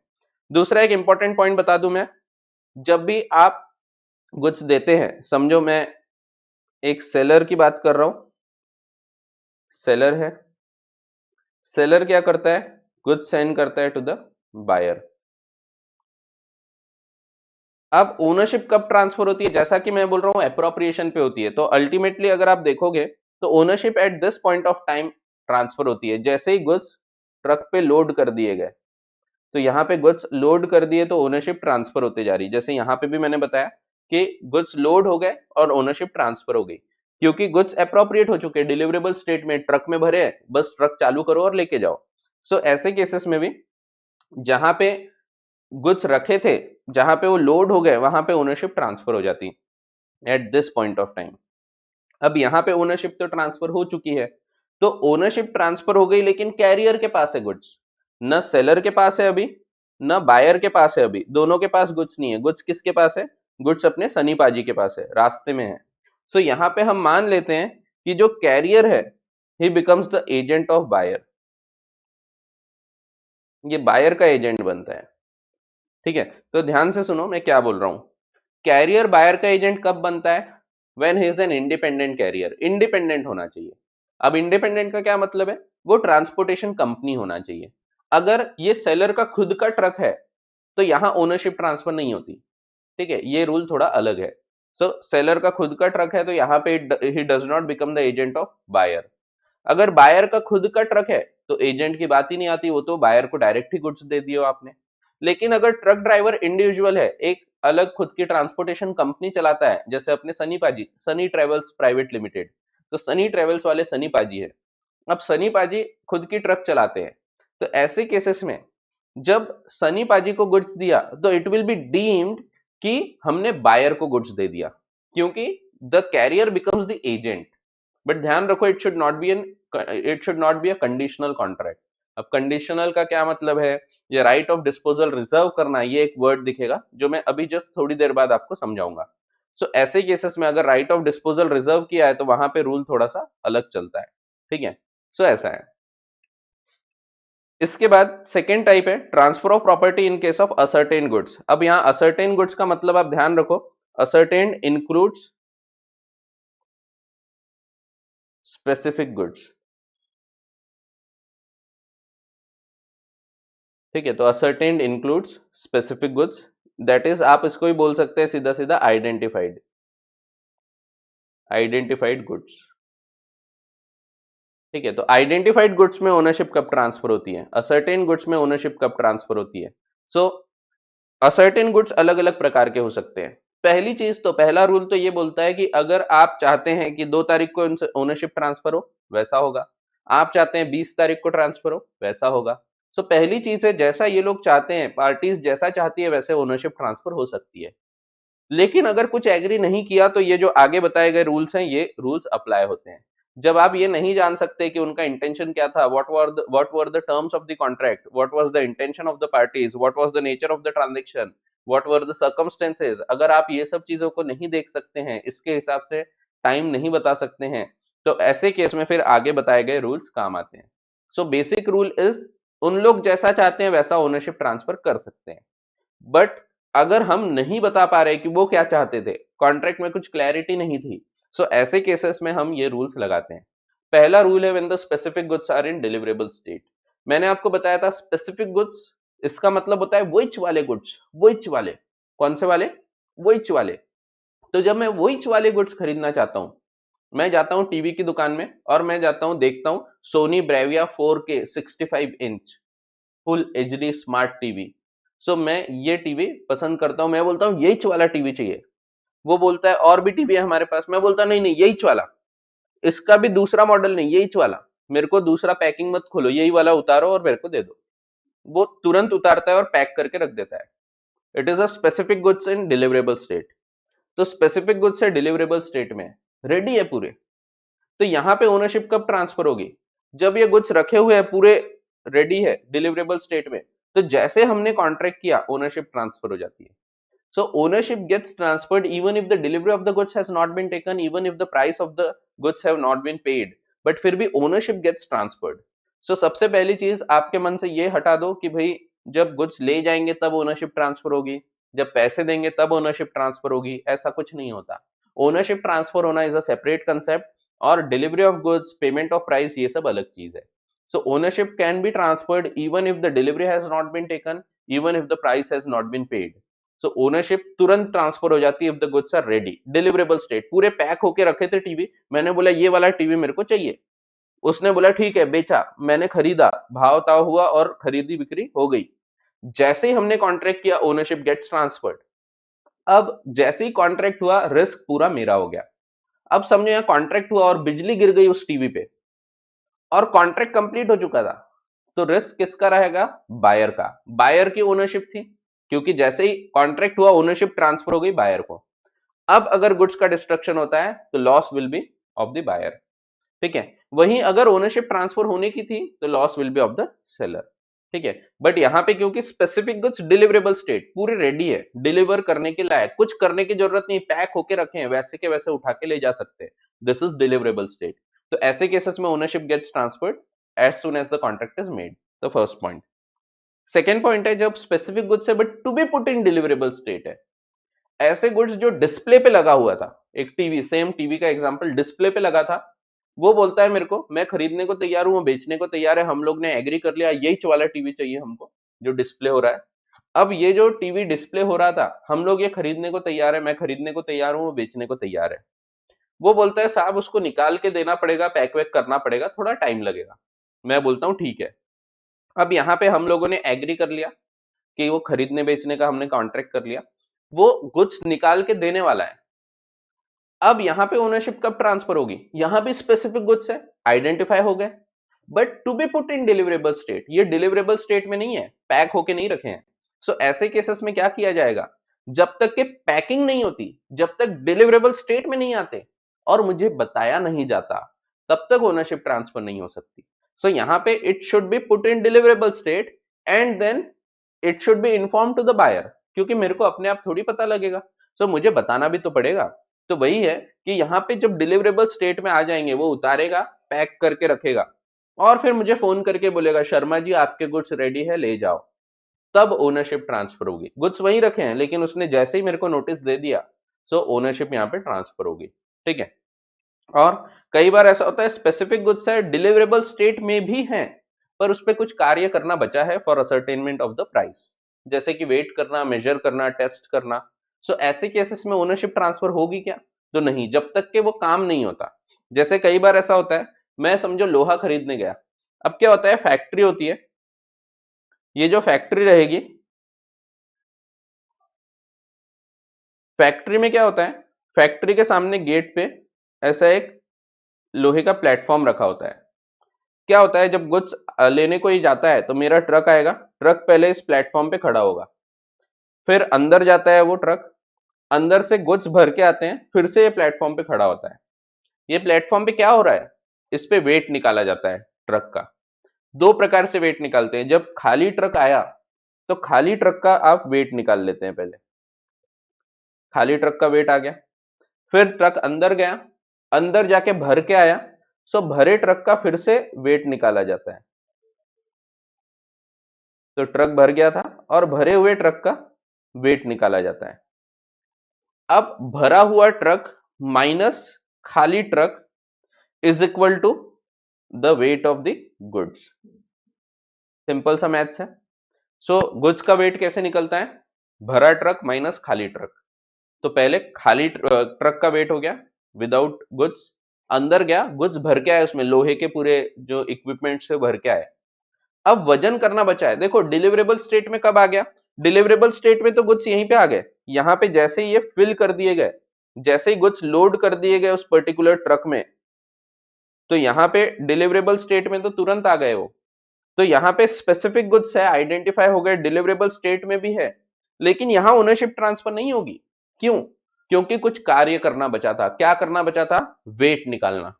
जब वो वापस जाएगा प्लेटफॉर्म पे, वेट निकाला जाएगा और देखा जाएगा कि कितना वजन है, तभी इसका प्राइस फिक्स किया जा सकता है। क्योंकि ये जो गुड्स है, ये गुड्स कैसे बेचे जाते हैं? On the basis of weight. तो लोहा वगैरह जो है वो वेट के हिसाब से बेचा जाता है। सो यहाँ पे उसका वेट जब तक नहीं निकाला जाता तब तक के इसकी ओनरशिप ट्रांसफर नहीं हो सकती। सो वो अगला पॉइंट है कि स्पेसिफिक गुड्स, लेकिन जिसपे कुछ कार्य करना बचा है, जो डिलीवरेबल स्टेट में भी है बट फिर भी कुछ कार्य करना बचा है for the ascertainment of their price. So ऐसे केसेस में जब तक कि वो कार्य नहीं हो जाता और ये बताया नहीं जाता कि शर्मा जी आपके गुड्स का इतना इतना वजन आया है, तब तक के ओनरशिप ट्रांसफर नहीं हो सकती। ठीक है, सो ऐसा है। तो स्पेसिफिक गुड्स, इसमें अलग प्रकार से ओनरशिप ट्रांसफर होती है, अनअसर्टेन में अलग, असर्टेन में अलग। फिर transfer of property when sale is by approval. Sale by approval होता है। तो सेल बाय अप्रूवल का क्या मतलब होता है? सेल बाय अप्रूवल का मतलब होता है जहां पे गुड्स दे तो दिए पर यहाँ पे अभी तक अप्रूवल नहीं मिला है। इसको हम सेल और रिटर्न बेसिस भी बोलते हैं। सेल और रिटर्न आपने ये देखा होगा, आप जब कोई अकाउंटिंग करते हैं, अकाउंट्स में देखा होगा, अकाउंटिंग में आप देखते हैं सेल और रिटर्न बेसिस पे कई बार गुड्स भेजे जाते हैं। खासतौर पे कंसाइनमेंट अकाउंट जब आप पढ़ते हैं तब ऐसे कोई पॉइंट्स आपको देखने को मिले होंगे। So transfer of property in sale by approval. समझो दिवाली आ रही है और दिवाली के टाइम पे मैं फटाके की दुकान लगाता हूँ। अब क्या होता है, मैं नॉर्मल से फटाके लेके आता हूँ, जाता हूँ मैं होलसेलर के पास, बोलता हूँ भैया ये फुलझड़ी, सुतली बम, अनार, चक्री, ये सब चीजें दे दो। वो बोलता है ठीक है, वो पूरे पैकेट बांध के रखता है। फिर मेरे को बोलता है अरे शर्मा जी ये देखो ये वाला आइटम है ना, ये आइटम जरूर ले जाओ, बड़ा जबरदस्त आइटम है। मैंने बोला अरे नहीं नहीं, ऐसे फैंसी आइटम अपन नहीं बेचते बा, लोग खरीदते नहीं, फालतू वेस्ट हो जाता है वो, और खरीद भी लिए तो फालतू कहीं किसी के भी घर में घुस जाएंगे। वो बोलते हैं अरे शर्मा जी इतना खतरनाक नहीं है, बड़ा मजेदार है, ऐसा थोड़ा सा ऊपर जाएगा, ऐसा कलर आएंगे, बहुत मजा आएगा। मैं बोलता हूँ चलो ठीक है, मैं लेके तो जा रहा हूँ, लेकिन अगर ये नहीं बिकेंगे, मेरे को लगता है ये नहीं बिकेंगे, तो मैं वापस कर दूंगा। तो 10 दिन में मैं बता दूंगा आपको। सो यहाँ पे क्या हो गया, मैं फटाके की दुकान लगा रहा हूँ, तो मैंने गुड्स लेके तो आया हूँ, लेकिन मैंने स्पेसिफिकली बोल के आया हूँ कि मैं लेके जा रहा हूँ, लेकिन नहीं बिकेंगे तो वापस करूंगा। यानी यहाँ पे मैं सेल हुआ है बट अप्रूवल देना बचा है। गुड्स लेके आ रहा हूँ, देखो यहाँ पे डिलीवरी भी हो गई, हो सकता है मैंने प्राइस भी पे कर दिया होगा, लेकिन ओनरशिप ट्रांसफर नहीं होगी। क्योंकि ओनरशिप कब ट्रांसफर होगी? जब मैं अप्रूवल दे दूंगा। तो यहाँ पे ओनरशिप ट्रांसफर कब होगी? तो जब मैं बता दूंगा उनको कि हाँ हाँ मैं ये बेचने को तैयार हूँ, बिक रहे हैं, लोग खरीदने को तैयार है। पहली चीज, जब मैं इसको अप्रूवल दे देता हूँ। कब तक के अप्रूवल दूंगा? जैसे मैंने 10 दिन बोला था, तो विद इन दैट टाइम। अगर मैंने 10 दिन तक के अप्रूवल नहीं दिया हूं, तो 11वें दिन अपने आप मान लिया जाएगा कि मैंने अप्रूवल दे दिया। और अगर टाइम निर्धारित नहीं किया था तो फिर with in a reasonable time, and reasonable time will be a question of fact. Diwali के 2 दिन पहले बोलूंगा कि नहीं नहीं वापस लेके जाओ, ऐसा नहीं चलेगा। ठीक है, so that will be a question of fact. So sale by approval में पहली चीज, ट्रांसफर तब होती है ओनरशिप जब अप्रूवल दिया जाता है, या जब रिफ्यूज नहीं किया जाता with in the specified time और रीजनेबल टाइम। तो जब मैंने रिजेक्ट नहीं किया तो मान लिया जाएगा मैंने कुछ रख लिया। दूसरी चीज, जब मैंने ट्रांजेक्शन को अडॉप्ट कर लिया, मींस मैंने ऐसा कुछ कार्य किया जो कि एक ओनर करता है। यानी यहां मैंने बताया नहीं बट मैंने पूरे कुछ बेच दिया, या मैंने कुछ को कहीं गिरवी रख दिया, प्लेज कर दिया। सो ऐसे केस में अगर मैं गिरवी रख रहा हूं, उसका मतलब मैंने एक्सेप्ट कर लिया। तो यहां पे भी मान लिया जाएगा द ओनरशिप इज ट्रांसफर्ड। ठीक है, तो पहली चीज है एक्सेप्टेंस या अप्रूवल, दूसरी चीज है अडॉप्शन ऑफ ट्रांजैक्शन तीसरी चीज है जब आपने रिफ्यूज नहीं किया, ठीक है, within the specified time या within a reasonable time, तो ऐसे केसेस में ओनरशिप ट्रांसफर हो जाएगी। फिर transfer of property when the right of disposal is reserved. Right of disposal समझाने के पहले मैं आपको एक दूसरा टॉपिक समझाना चाहूंगा जिसका नाम है document of title to goods. Document of title to goods आपके पेज नंबर 187 पे आपको दिखेगा। ये क्या होता है पहले मैं ये आपको समझा देता हूँ, उसके बाद मैं आपको राइट ऑफ डिस्पोजल रिजर्व करना और उसके ऊपर ओनरशिप कब ट्रांसफर होती है ये चीज के बारे में चर्चा करूंगा। बहुत ध्यान से सुनो। डॉक्यूमेंट ऑफ टाइटल क्या होता है? जब भी कोई व्यक्ति कोई गुड्स बेचता है तो गुड्स कैसे जाते हैं? तो गुड्स जाते हैं थ्रू दी ट्रांसपोर्टेशन कंपनी। सो ये सेलर है, सेलर क्या करता है? सेलर जाता है towards the transportation company, transportation company का ऑफिस होता है और वहां पे गुड्स दे देता है। जब ट्रांसपोर्टेशन कंपनी को गुड्स दिए जाते हैं तो ट्रांसपोर्टेशन कंपनी एक डॉक्यूमेंट बनाती है। ये डॉक्यूमेंट की 4 कॉपीज होती है, 2 कॉपीज इसको दे दी जाती है, एक कॉपी ये दे देता है, एक खुद के पास रखता है और एक देता है ट्रक ड्राइवर को। सो ऐसे करके इसकी 4 कॉपीज बनाई जाती है। अब क्या होता है, गुड्स तो जा रहे हैं रोड से और रोड से जाने के बाद गुड्स पहुंचते हैं दूसरे जगह पे। जैसे समझो मैंने मुंबई से दिल्ली भेजा तो दिल्ली पहुंचेंगे गुड्स। दिल्ली में जब गुड्स पहुंचेंगे तो गुड्स कहाँ उतरते हैं? अगेन ट्रांसपोर्टेशन कंपनी का ऑफिस होता है, तो ट्रांसपोर्टेशन ऑफिस में ये गुड्स उतरते हैं और यहां से फिर बायर गुड्स लेके जाता है। तो बायर को गुड्स कैसे मिलेंगे? क्योंकि यहाँ तो ट्रांसपोर्टेशन कंपनी वाले बायर को नहीं जानते या इवन ट्रक ड्राइवर बायर को नहीं जानता, तो गुड्स कैसे मिलेंगे? सो यहाँ पे ये जो डॉक्यूमेंट है ना, दो डॉक्यूमेंट की 2 कॉपी मेरे को दिया था, मैं एक कॉपी इसको कुरियर से भेज देता हूँ। अब जैसे ही मैंने इसको एक डॉक्यूमेंट की कॉपी भेज दिया, ये जाएगा इस डॉक्यूमेंट को लेके ट्रांसपोर्टेशन कंपनी में। ट्रांसपोर्टेशन कंपनी वाला भले इस व्यक्ति को नहीं जानता है पर इस डॉक्यूमेंट को पहचानता है क्योंकि उसके पास भी एक वैसा डॉक्यूमेंट आया है ट्रक ड्राइवर के थ्रू। सो यहाँ पे जो ट्रक ड्राइवर के पास डॉक्यूमेंट है वही डॉक्यूमेंट इस व्यक्ति के पास है, ठीक है। ट्रक ड्राइवर या ट्रांसपोर्टेशन कंपनी, हर जगह ट्रांसपोर्टेशन का ऑफिस हो ये जरूरी नहीं। अगर छोटे शहर में भेजा हूं तो वहां डायरेक्टली ट्रक ड्राइवर को चिट्ठी दे दी जाती है, वो चिट्ठी देखता है और जिसके पास भी वो चिट्ठी है, जैसे ये आएगा ट्रक ड्राइवर के पास और ट्रक ड्राइवर को बोलेगा कि देखो मेरे पास चिट्ठी है, मुझे मेरे गुड्स दे दो। सो ये जो डॉक्यूमेंट है ये डॉक्यूमेंट दिखा के वो गुड्स ले सकता है। सो अल्टीमेटली ये डॉक्यूमेंट कर क्या रहा है? ये डॉक्यूमेंट ओनरशिप दर्शा रहा है। ये डॉक्यूमेंट ये बता रहा है कि किस व्यक्ति को गुड्स ले जाने का अधिकार है। सो इस डॉक्यूमेंट को हम बोलते हैं document of title to goods, यानी इट इज अ डॉक्यूमेंट जो जिस व्यक्ति के पास भी है मान लिया जाएगा ही इज द ओनर। अब इस डॉक्यूमेंट के बेसिस पे हम इसको सेल भी कर सकते हैं। कल चल के समझो अगर बायर को ये गुड्स सेल करना है, so buyer can sell the goods through this document. Goods अभी आने के ही हैं, गुड्स अभी समझो रास्ते में यहाँ पे कहीं है, लेकिन बायर को एक ऑर्डर आ रहा है, वो बोल रहा है मुझे गुड्स अर्जेंट चाहिए। सो बायर क्या कर सकता है? बायर ये गुड्स किसी और को बेच सकता है और वो इसको एक डॉक्यूमेंट जो था ये डॉक्यूमेंट ट्रांसफर कर देगा और इससे पैसा ले लेगा। अब जब गुड्स लेने की बात आएगी तो वहां पे ये व्यक्ति जाएगा टुवर्ड्स दी ट्रांसपोर्टेशन कंपनी या ट्रक ड्राइवर और वो चिट्ठी दिखा के गुड्स ले लेगा। ट्रक ड्राइवर ये नहीं पूछेगा कि आप कौन हो, ट्रक ड्राइवर सिर्फ ये देखेगा डॉक्यूमेंट है क्या। अगर डॉक्यूमेंट है तो मान लिया जाएगा कि ओनरशिप है। सो डॉक्यूमेंट ऑफ टाइटल एक ऐसा डॉक्यूमेंट होता है which is a proof of ownership, जो कि ये बताता है, ये दर्शाता है कि in the normal course of business जिसके पास डॉक्यूमेंट है वो गुड्स ले जाने के अधिकार रखता है। He has a proof of ownership as well as position. So this is the document of title to goods. अब डॉक्यूमेंट ऑफ टाइटल और डॉक्यूमेंट शोइंग टाइटल दोनों अलग चीज होती है। डॉक्यूमेंट ऑफ टाइटल का क्या मतलब है? डॉक्यूमेंट ऑफ टाइटल का मतलब है एक ऐसा डॉक्यूमेंट जिसको आप ट्रांसफर कर दो तो ओनरशिप ट्रांसफर हो जाती है। अगर आपने ये डॉक्यूमेंट मेरे को दे दिया तो मेरे को ओनरशिप मिल जाएगी। सो this is a document of title. ये बहुत प्रकार के हो सकते हैं, जैसे कि अगर रोड से जा रहे हैं गुड्स तो इसको हम बोलते हैं लॉरी रिसिट। अगर रेल से जा रहे हैं तो इसी को हम बोलते हैं रेलवे रिसिट। अगर शिप से जा रहे हैं तो इसको बोलते हैं बिल ऑफ लेडिंग, तो बिल ऑफ लेडिंग बोला जाता है। वॉर्फ इंजर सर्टिफिकेट, ये अलग अलग चीजें हैं। ये सब चीजें क्या है? ये सब चीजें डॉक्यूमेंट ऑफ टाइटल है। जो भी चीज ये दर्शाती है कि गुड्स कौन ले जा सकता है, that is a document of title. So ये अलग अलग नाम से जाने जाते हैं। वहीं अगर एक ऐसा डॉक्यूमेंट है जिसमें लिखा तो है ओनर कौन है पर वो ट्रांसफर कर देने से ओनरशिप ट्रांसफर नहीं होती, तो that is not called as document of title, that is called as document showing title. तो डॉक्यूमेंट शोइंग टाइटल यानी क्या है? एक ऐसा डॉक्यूमेंट जिसको ट्रांसफर करने से ओनरशिप ट्रांसफर नहीं होती।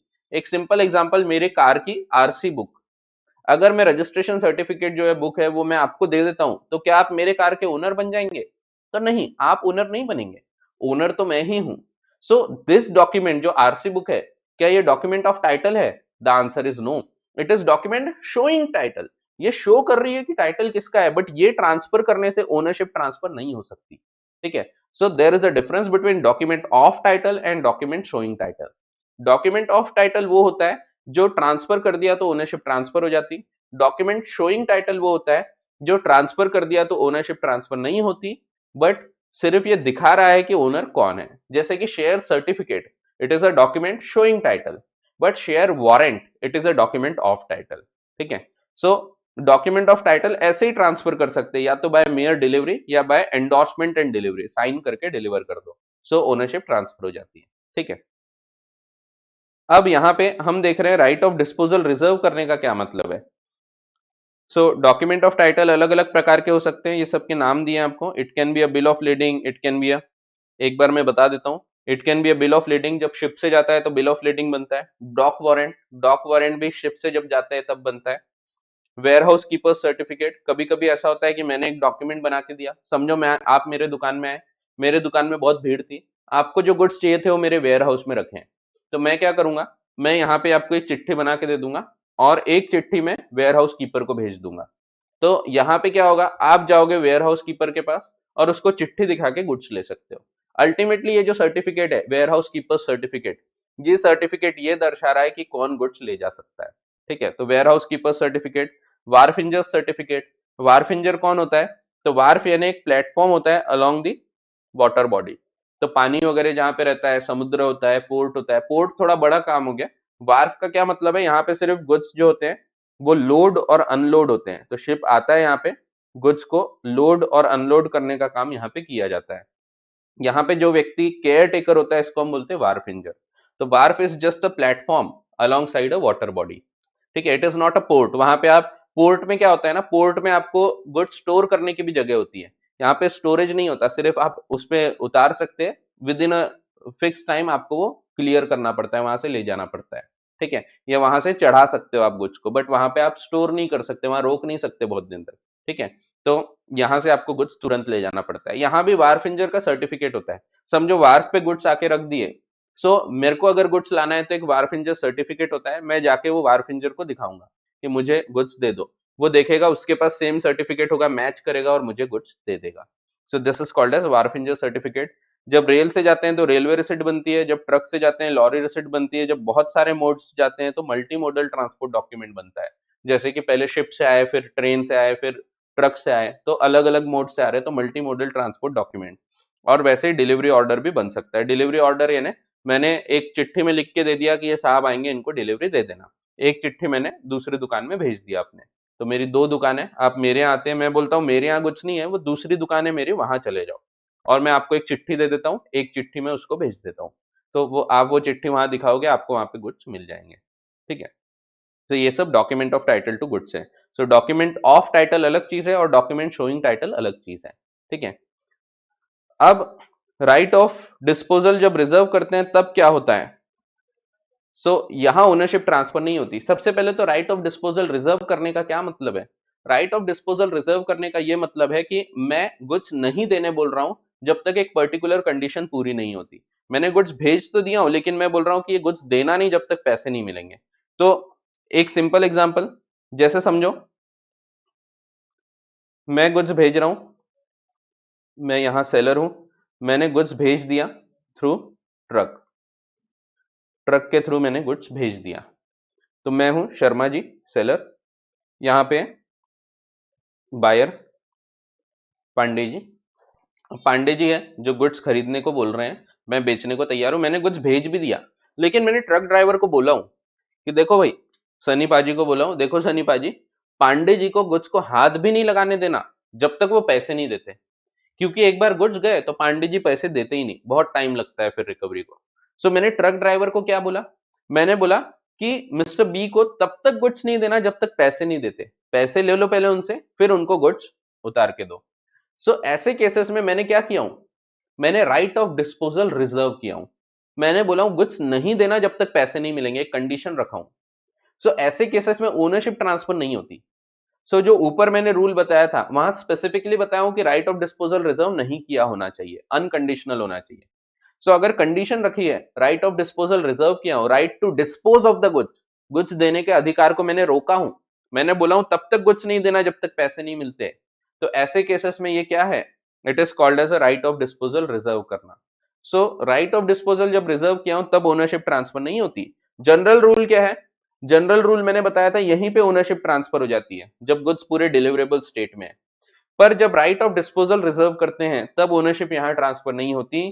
तब ओनरशिप तब ट्रांसफर होगी जब ये पैसा देगा और गुड्स लेगा, कंडीशन पूरी होना चाहिए, पैसा देना चाहिए, तब ओनरशिप ट्रांसफर होगी, नहीं तो यहां ओनरशिप ट्रांसफर नहीं होती। ठीक है, जब राइट ऑफ डिस्पोजल रिजर्व किया है तब ओनरशिप तब ट्रांसफर होगी जब जाके कंडीशन पूरी होगी, तब तक ओनरशिप ट्रांसफर नहीं होती। ठीक है अब यहां पे एक और बात, ये जो कैरियर है it does not become the agent of buyer. मैंने जनरल रूल बताया था कि carrier becomes the agent of buyer, but when the right of disposal is reserved तो ऐसे केसेस में carrier does not become the agent of buyer, carrier in fact becomes the agent of seller, वो seller का agent बन गया। Of course when the carrier is independent, अगर वो खुद का ही ट्रक था सेलर का तो फिर तो दिक्कत ही नहीं है, उसी के पास है कुछ। अगर बायर का ट्रक था तो बात खत्म हो गई, उस बायर को कुछ मिल चुके हैं। लेकिन अगर इंडिपेंडेंट कैरियर है, इंडिपेंडेंट कैरियर के केस में आप राइट ऑफ डिस्पोजल रिजर्व कर सकते हैं। आप बोल सकते हैं जब तक वो पैसे नहीं देंगे आप उनको गुड्स मत देना। This is called as reserving the right of disposal. Ownership कब ट्रांसफर होगी, जब वो कंडीशन पूरी होगी। यहां जैसे मैंने पैसे की कंडीशन बताया, कई बार इससे अलग भी हो सकता है। कई बार ऐसा हो सकता है कि मैंने ट्रक के साथ में एक बिल ऑफ एक्सचेंज भेज दिया था और ट्रक ड्राइवर को बोला कि इनसे बिल ऑफ एक्सचेंज पे साइन लेना, और बिल ऑफ एक्सचेंज की साइन वापस जब वो साइन करेंगे उसके बाद ही उनको गुड्स दे देना। तो यहाँ पे जब वो साइन करेंगे तब ओनरशिप ट्रांसफर होगी, जब तक वो साइन करके बिल वापस नहीं करते तब तक ओनरशिप ट्रांसफर नहीं होगी। ठीक है, यहाँ भी राइट ऑफ डिस्पोजल रिजर्व किया है। मैंने कैश लेने नहीं बोला, बट मैंने बोला ये बिल है, बिल पे साइन लेना, उसके बाद गुड्स देना। तो बिल को एक्सेप्ट करवाना, एक्सेप्ट करने के बाद गुड्स देना, this is called as reserving the right of disposal. ठीक है, फिर इसके अलावा कभी कभी ऐसा भी हो सकता है कि जब मैंने गुड्स भेजा तो गुड्स भेजते टाइम मैंने क्या किया, मैंने ट्रांसपोर्टेशन कंपनी से जो डॉक्यूमेंट ऑफ टाइटल मिला था वो डॉक्यूमेंट ऑफ टाइटल मैंने भेज दिया अपने बैंक को। मेरा बैंक है इसके शहर में, मैंने अपने बैंक को भेज दिया और बैंक को बोला कि बी आएंगे और आपके यहाँ पेमेंट करेंगे। जब बैंक को पेमेंट मिलेगा तब बैंक इसको ये डॉक्यूमेंट ट्रांसफर कर देगा। तो ये जो डॉक्यूमेंट है this will be transferred against the payment. अब यहां ओनरशिप कब ट्रांसफर होगी, ये भी कहलाता है राइट ऑफ डिस्पोजल रिजर्व करना, क्योंकि यहां पे मैं नहीं चाहता कि इनको गुड्स मिले जब तक हमको पेमेंट ना मिले, पेमेंट मिलेगा उसके बाद गुड्स देना चाहते हैं हम। तो ऐसे केसेस में राइट ऑफ डिस्पोजल रिजर्व किया है। तो भले हमने ट्रक ड्राइवर के थ्रू नहीं किया बट बैंक के थ्रू किया, या मेरा कोई एजेंट है उस शहर में उसको बोला हूं कि मिस्टर बी आएंगे तुमको पेमेंट करेंगे तब तुम इनको डॉक्यूमेंट देना। तो जब तक कि ये पेमेंट नहीं होता तब तक ओनरशिप ट्रांसफर नहीं होगी। जब ये पेमेंट हो जाएगा तब ओनरशिप ट्रांसफर होगी। ठीक है, इससे कोई फर्क नहीं पड़ता फिर गुड्स कहां पे है। हो सकता है जब पेमेंट हो रहा है उस टाइम गुड्स यहां बीच में है तो भी ओनरशिप ट्रांसफर हो जाएगी at this point of time, जब पेमेंट होगा तब। ठीक है, तो राइट ऑफ डिस्पोजल रिजर्व करने में ओनरशिप ट्रांसफर कब होती है, जब वो कंडीशन पूरी होगी जिसके अगेंस्ट राइट को रिजर्व किया था। जैसे पेमेंट करने बोला था तो जब पेमेंट हो जाएगा तब ओनरशिप ट्रांसफर होगी। अगर समझो बिल ऑफ एक्सचेंज एक्सेप्ट करने बोला था तो जब बिल ऑफ एक्सचेंज एक्सेप्ट होगा तब ओनरशिप ट्रांसफर होगी। या फिर अगर बोला था हमने कि पहले पैसा दो और फिर डॉक्यूमेंट ऑफ टाइटल ले लेना, हमारे बैंक में जाके पैसा जमा करो वहां से डॉक्यूमेंट ले लेना, तो ऐसे केसेस में जब वो कंडीशन पूरी होगी तब ओनरशिप ट्रांसफर होगी। इससे कोई फर्क नहीं पड़ता कि गुड्स बीच रास्ते में है या निकले ही नहीं है या पहुंच चुके हैं। अगर बी जबरदस्ती मारपीट करके गुड्स ले भी लेता है तो भी ओनरशिप ट्रांसफर नहीं होती। समझो यहाँ पे बी ने मारपीट करके गुड्स ले लिया फ्रॉम द ट्रक ड्राइवर, तो ट्रक ड्राइवर से उसने मारपीट करके जबरदस्ती गुड्स हथिया भी लिया है तो भी यहाँ ओनरशिप ट्रांसफर नहीं होती क्योंकि कंडीशन पूरी नहीं हुई। तो भले ही वो पोजीशन रख लेगा but he will not become the owner of the goods. ठीक है, सो इसको हम बोलते हैं राइट ऑफ डिस्पोजल रिजर्व करना। ये कैसे किया जाता है, पहली चीज है ये या तो आप खुद के नाम से या अपने एजेंट के नाम से डॉक्यूमेंट ले लो, जैसे मैंने बैंक का एग्जांपल बताया, या फिर आप बिल ऑफ एक्सचेंज वगैरह भी साथ में लिख के भेज दो, जो वो एक्सेप्ट करेगा उसके बाद ही ओनरशिप ट्रांसफर होगी। ठीक है, या तो आप सीधा सीधा ट्रक ड्राइवर को बोल दो पहले पैसे लेना फिर गुड्स देना। This is called as reserving the right of disposal. ठीक है, तो ऐसा है। यहां तक कोई भी डाउट होगा तो आप पूछ लो, फिर मैं थोड़ा सा आगे की बात बताता हूँ। इसमें भी कुछ पॉइंट्स तो आज हो जाएंगे, कुछ पॉइंट्स अभी का छूट जाएंगे, तो मैंने आपको बोला ही था ये वाले इसको थोड़ा टाइम लगेगा, क्योंकि कुछ पॉइंट्स आगे के जो है वो अभी नहीं कर पाएंगे अपन। वैसे 15-20 मिनट एक्स्ट्रा ले लिए तो हो जाएगा, तो देखते हैं, कर ही लेते हैं, 15 मिनट एक्स्ट्रा ले लेंगे और कंप्लीट कर लेंगे टॉपिक को। चलो, कोई डाउट है नहीं तो अपन आगे बढ़ते हैं। आखिरी में फिर से एक बार डाउट का मौका दूंगा। तो चलो देखते हैं, transfer of title bye non owners. General rule है, जो व्यक्ति ओनर होता है वही व्यक्ति ओनरशिप ट्रांसफर कर सकता है। अगर मैं इस मोबाइल का ओनर हूं तो मैं इसको बेच सकता हूं, बट अगर मैं इसका ओनर हूं ही नहीं तो मैं फिर इसको कैसे बेचूंगा? सो मैं इसको नहीं बेच सकता अगर मेरे पास ओनरशिप नहीं है तो जनरल रूल है, the person who is the owner of the goods can sell the goods. इसी को हम दूसरे शब्दों में लेटिन फ्रेज में बोलते हैं Nemo date Quad non habet. No one can transfer what he himself does not possess। जो चीज मेरी है ही नहीं वो मैं किसी और को दे ही नहीं सकता। So this is called as no one can transfer a title better than he himself has. जो मेरी ओनरशिप है मैं वो दूंगा, जो मेरी है ही नहीं मैं वो नहीं बेच सकता। This is the general rule. So ये बेसिक रूल को हम बोलते हैं नेमो डेट क्वेड नॉन हैबिट, means no one can give what he himself does not possess। अब इसके कुछ एक्सेप्शंस है, लेकिन इंपॉर्टेंट है आपके एग्जाम पॉइंट ऑफ व्यू से, ये पूरा ही चैप्टर इंपॉर्टेंट है। एक्सेप्शंस में क्या क्या कवर होता है? एक्सेप्शंस में transfer of title by estoppel. Estoppel का क्या मतलब है? एस्टॉपल का मतलब है मुकरना मना है, आप मुकर नहीं सकते। तो right of transfer of title by estoppel कैसे होता है? समझो, मैं हूं मैं हूं और मेरी एक फ्रेंड है, तो हम दोनों हैं, मैं और मेरी एक फ्रेंड। फ्रेंड का नाम रख देते कुछ, बेबी। ठीक है, मैं हूं और बेबी है। हम दोनों क्या कर रहे हैं, हम दोनों कहीं से घूम के आए। आपको पता है मेरे पास है ऑडी R8। मैं ऑडी R8 लेके आता हूं और ये ऑडी R8 एकदम ड्रिफ्ट करके लेके आता हूं और उसको लाके लगा देता हूं ट्रैफिक पार्क के सामने। एक पार्क है, उस पार्क के सामने मैं एकदम आता हूं और करके लगा देता हूं, पार्क करता हूं। सब लोग ऐसे नजर घुमा के देखते हैं कौन आया है। मैं निकलता हूं कार के बाहर, साथ में बेबी निकलती है। हम लोग जाते हैं एक पानी पूरी के ठेले पे पानी पूरी खाने। तो हम दोनों जाते हैं पानी पूरी खाने। अब वहां पे बेबी की एक फ्रेंड खड़ी थी, मुन्नी। तो मुन्नी है, मुन्नी खड़ी थी वहां पे। मुन्नी बोलती है, मेरा नाम बदल देते हैं, एम एम हो जाएगा नहीं तो मेरा नाम एस कर देते हैं। सो मुन्नी बोलती है बेबी को, बेबी और मुन्नी दोनों पहचानते हैं एक दूसरे को, अच्छे फ्रेंड थे। मुन्नी बोलती है बेबी को, अरे तेरी कार है क्या? वो बोलती है हाँ, फिर कार किसकी है? मेरी। पर बेबी बोलती है उसकी कार है। अब मैं शांत हूं, क्योंकि मैं कुछ बोलूंगा घर जाके मेरे को गालियां पड़ेगी। मैंने कुछ बोला नहीं। अब यहाँ पे बेबी थोड़ा ईगो में आके बोलती है, तू खरीद सकती क्या इतनी बड़ी कार, इतनी अच्छी कार, 4 करोड़ की कार है। मुन्नी बोलती है, हाँ 4 करोड़ क्या अपने लिए कोई बड़ी बात नहीं है, कभी भी खरीद सकती, अब भी क्या अभी खरीद सकती, बोले मैं। अब बेबी बोलती है, अच्छा चल निकाल 4 करोड़ रुपए, मैं अभी के अभी बेचती हूँ तेरे को कार। अब यहाँ पे कार है किसकी? मेरी कार है, पर बेच रहा कौन है? तो बी। सो ऐसे केस में, एक सेकेंड, फिर से नेटवर्क क्वालिटी गई।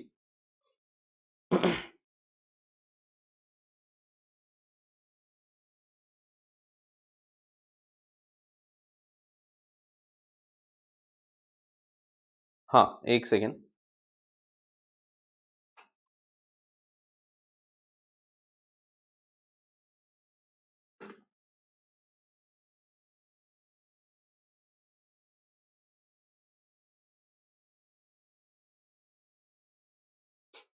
हाँ, तो ऐसा है कि कार है मेरी, बट बेच रही कौन है?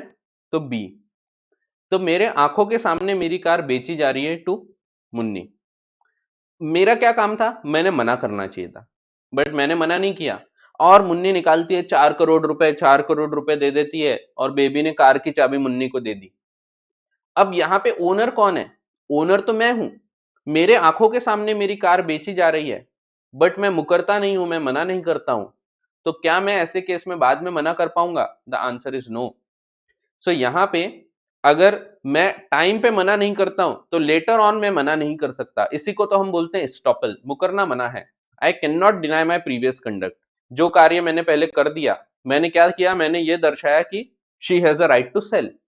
Ultimately she does not have a right to sell, I am the owner, I can sell the goods, but फिर भी मैंने ये दर्शाया कि B can sell the goods. और ऐसे केस में अब even a non owner can transfer a title. तो हम क्या पढ़ रहे हैं? हम वही पढ़ रहे हैं। कभी भी आप कोई भी थेरोटिकल टॉपिक पढ़ते हैं तो पहली चीज ध्यान होना चाहिए हम पढ़ क्या रहे हैं।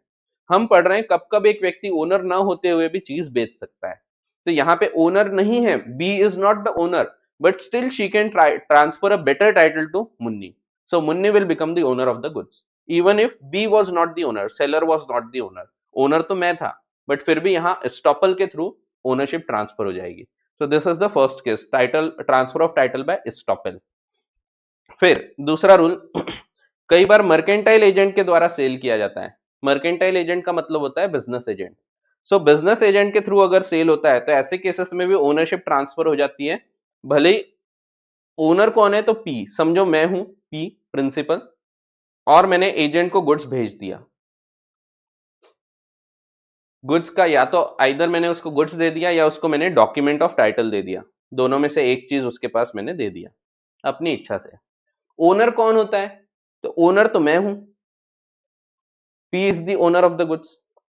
ए तो सिर्फ एजेंट है, बट यहां पे कल चल के ए अगर इन गुड्स को बेच देता है टू अनदर पर्सन, एक थर्ड पार्टी को इसने बेच दिया, सेल कर दिया, सो ऐसे केसेस में क्या थर्ड पार्टी को ओनरशिप मिल जाएगी? The answer is yes. Real owner तो मैं था, ओनर मैं था, but a non owner mister A can transfer a title to third party. ठीक है, थर्ड पार्टी को ये बेच सकते हैं गुड्स। यहां ध्यान रखो, यहां पे अगर मैंने ए को मना किया था गुड्स नहीं बेचना, फिर भी ए बेच देगा, तो ऐसे केसेस में ओनरशिप ट्रांसफर हो जाएगी। ए को मैंने नहीं बोला था फिर भी बेचा उसने। सब्जेक्ट टू, इंपॉर्टेंट चीज ये है कि थर्ड पार्टी को नहीं पता होना चाहिए, third party acts in good faith. Good faith का मतलब है थर्ड पार्टी को नहीं पता था कि भाई ए को राइट नहीं दिया गया है, भले मैंने उसका राइट कम कर दिया था, मना किया था बेचने से, फिर भी वो अगर बेच देगा तो ओनरशिप ट्रांसफर हो जाएगी। सो हम क्या पढ़ रहे हैं, कब कब एक नॉन ओनर टाइटल ट्रांसफर कर सकता है। यहां ओनर कौन है? पी, मैं, but A a non owner can transfer a title to a third party even if is not the owner. ठीक है, और यहां पे इवन अगर एजेंट को नहीं बोला था तो भी किया है, even if he is exceeding the authority, जितनी अथॉरिटी थी उससे ज्यादा काम कर रहा है, उसको बेचने नहीं बोला था, बस रख बोला था अभी, बट फिर भी उसने बेच डाला, तो ऐसे केस में भी ओनरशिप ट्रांसफर हो जाएगी भले ही उसने गलत काम किया है। सब्जेक्ट टू, थर्ड पार्टी को नहीं पता होना चाहिए कि एजेंट को अथॉरिटी नहीं थी, एजेंट ने कुछ गड़बड़ किया है। ठीक है, so this is a sale by mercantile agent. Mercantile agent यानी बिजनेस एजेंट, जिसको चीज खरीदने, बेचने, गिरवी रखने या कंसाइन करने की अधिकार दिए जाते हैं, अथॉरिटी दी जाती है, उसको मर्केंटाइल एजेंट बोलते हैं। Document of title to goods मैंने ऑलरेडी आपको समझा चुका हूं। Bill of lading, wharfinger certificate, ये दोनों भी समझा दिया। Sale by one of several joint owners, कई बार जॉइंट ओनर्स होते हैं, दो जन मिलकर ओनरशिप रखते हैं। जैसे समझो मैं ऑडी R8 खरीदना चाहता था, बट अकेले के पास पैसे नहीं है, तो मैंने क्या किया, मैं, मिस्टर एस, मैं, मेरी फ्रेंड है, फ्रेंड का नाम है कैटरीना, तो कैटरीना के साथ मिलके मैंने खरीदा ऑडी R8। अब ये ऑडी R8 मैंने खरीद लिया, दो जन ओनर है इसमें, मैं और कैटरीना। अब यहां पे हम दोनों ने मिलके खरीदा है, पर अब कार को तो अलग अलग लेके जा नहीं सकते, ऐसा तो नहीं कर सकते दो चक्के तू ले जा, दो चक्के मैं रखता हूं, स्टेयरिंग तू ले जा, बाकी सीट्स मैं रख लेता हूं, ऐसा तो नहीं कर सकते, पूरी की पूरी कार रखना पड़ेगा। कैटरीना ने बोली मुझे कि शर्मा जी आप रख लो कार, अपने घर में रखो, बाद में कुछ टाइम बाद मैं ले जाऊंगी। तो ऐसे केस में मैंने गुड्स लेके आया हूं, मैंने कार लेके आया। अब मेरे घर के बाजू में रहते हैं गुप्ता जी। गुप्ता जी ने बोले अरे वाह शर्मा जी बढ़िया है, नई कार, बेचते क्या? मैंने बोला खरीद लो, 4 करोड़ की है। उनने 4 करोड़ रुपए मेरे को दे दिए, मैंने गुड्स बेच दिया। क्या यहां ओनरशिप ट्रांसफर हो जाती है? The answer is yes, Gupta ji will become the owner. यहां पे भले ही मेरे को पूरा अधिकार नहीं था, मैंने गलत काम किया हूं, बट फिर भी ओनरशिप ट्रांसफर हो जाएगी to the Gupta ji, subject to Gupta ji should act in good faith. उनको नहीं पता होना चाहिए कि भाई मुझे बेचने का अधिकार नहीं है, तो ऐसे केसेस में ओनरशिप गेट्स ट्रांसफर्ड। यहां पे एक हिसाब से देखो तो ऐसा नहीं है कि I am a non owner, I am the owner but I am not the absolute owner. मेरे पास पूरा अधिकार नहीं है, 100% अधिकार नहीं है, बट फिर भी मैं पूरा अधिकार ट्रांसफर कर सकता हूं टू द अदर पार्टी। ठीक है, so this is called as sale by several joint owners. Sale of goods obtain under a voidable agreement, voidable contract. याद होगा आपको, मैंने आपको बताया था अगर वॉइडेबल कॉन्ट्रैक्ट है, उसमें कोई व्यक्ति कोई गुड्स खरीद के ले जाता है और बेच देता है, तो ऐसे केसेस में you can not cancel the contract अगर थर्ड पार्टी के राइट्स आ गए तो। क्योंकि वॉइडेबल कॉन्ट्रैक्ट को कब तक कैंसिल किया जा सकता है? Within a reasonable time and before the rights of third party intervene. So एक एग्जांपल सेम, मैं हूं, एक भाई आता है, गुंडा है, वो बंदूक बंदूक लेके आता है और मुझे बोलता है शर्मा जी ये रखो 2 लाख रुपए, और आपकी ये जो 4 करोड़ की ऑडी R8 है ये मेरे नाम कर दो। मैंने अपनी ऑडी कार बी को दे दिया, क्योंकि अब देना ही पड़ा, वो बंदूक बंदूक लेके आया था, उसने 2 लाख रुपए मुझे दिया और ऑडी कार लेके चला गया। अब this is a voidable contract, I can cancel it.